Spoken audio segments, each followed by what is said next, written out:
Once upon a midnight dreary, while I pondered, weak and weary, over a many a quaint and curious volume of forgotten lore.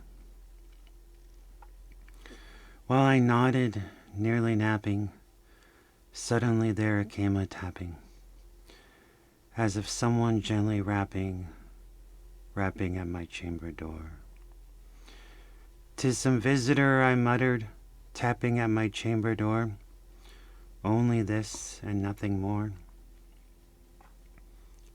Ah, how distinctly I remember it was in the bleak December, and each separate dying ember wrought its ghost upon the floor.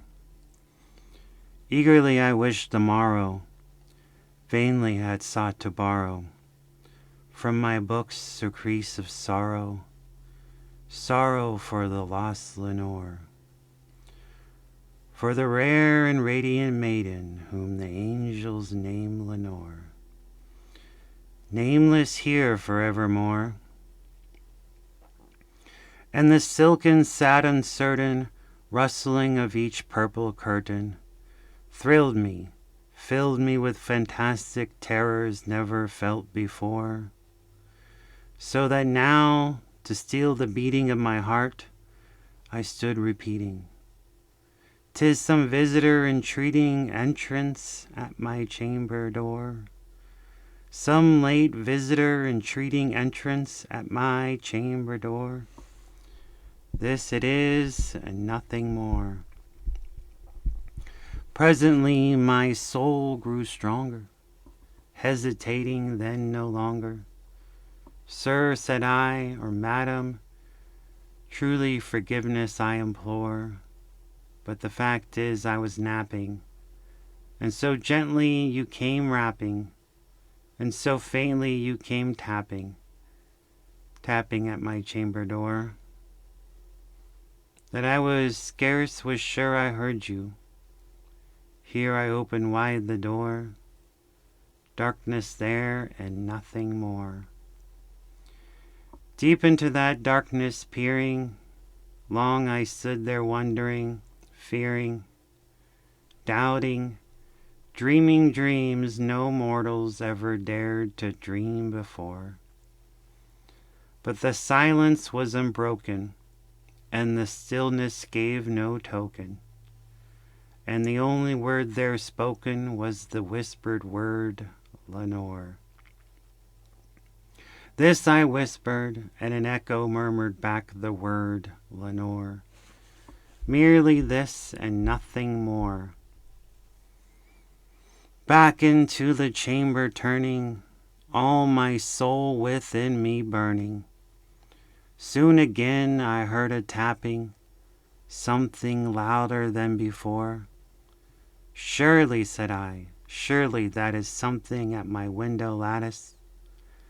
Let me see, then, what threat is, and this mystery explore.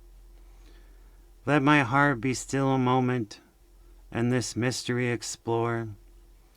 'Tis the wind and nothing more." Open here I have flung the shutter, when, with many a flirt and flutter, is there stepped a stately raven of the saintly days of yore. Not the least obeisance made he, not a minute stopped or stayed he, but, with mien of lord or lady, perched above my chamber door, perched upon a bust of Pallas, just above my chamber door, perched and set, and nothing more. This ebony bird beguiling my sad fancy into smiling, by the grave and stern decorum of the countenance it wore.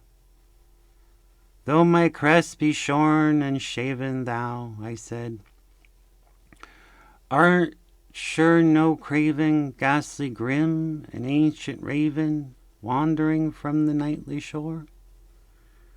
Tell me what thy lordly name is on the night's Plutonian shore." Quoth the raven, nevermore.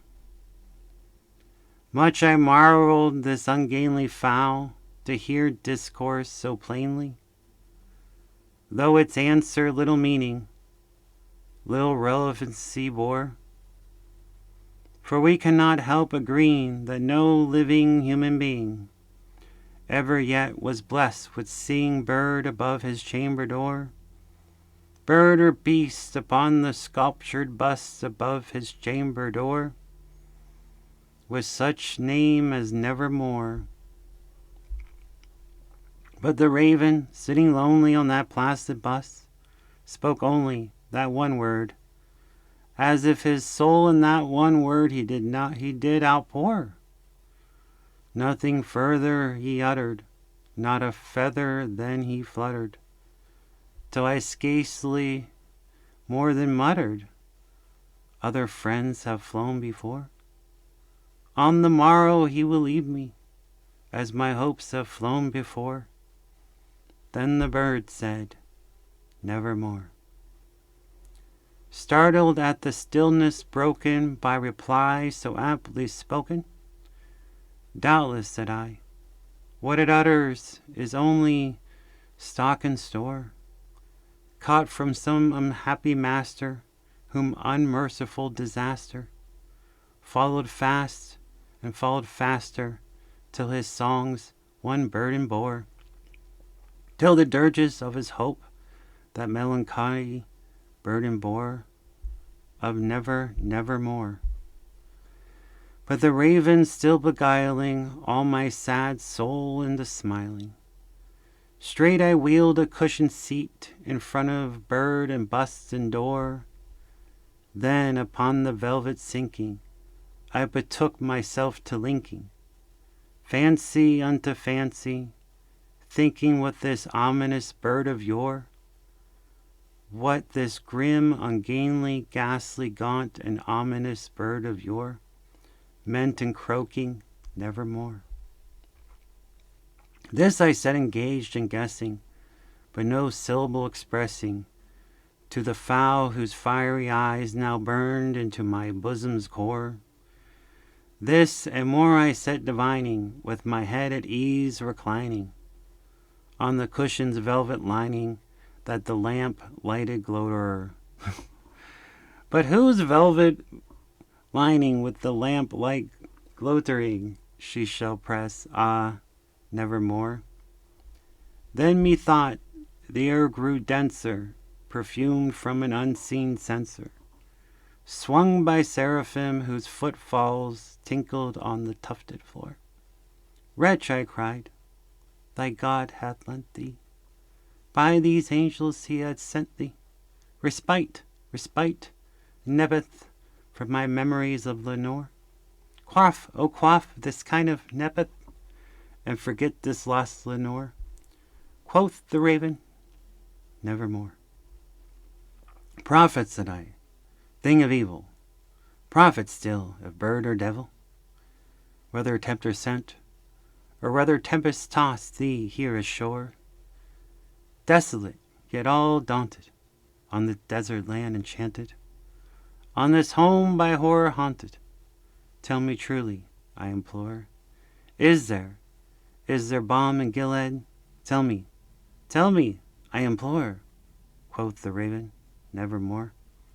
Prophet, said I, thing of evil, prophet still, if bird or devil, by that heaven that bends above us, by that God we doth adore, tell this soul with sorrow laden if, within the distant Aidenn, it shall clasp a sainted maiden whom the angels name Lenore, clasp a rare and radiant maiden whom the angels name Lenore. Quoth the raven, nevermore. Be that word or sign of parting, bird or fiend, I shrieked upstarting, get thee back into the tempest and the night's Plutonian shore. Leave no black plume as a token of that lie thy soul hath spoken. Leave my loneliness unbroken. Quit the bust above my door. Take thy beak out of from my heart, and take thy form off my door. Quoth the raven, nevermore. And the raven, never flitting, still is sitting on the pallid bust of Pallas just above my chamber door. And his eyes have all the seeming of a demon's that is dreaming, and the lamp light o'er him streaming throws his shadow on the floor. And my soul from out that shadow that lies floating on the floor shall be lifted nevermore.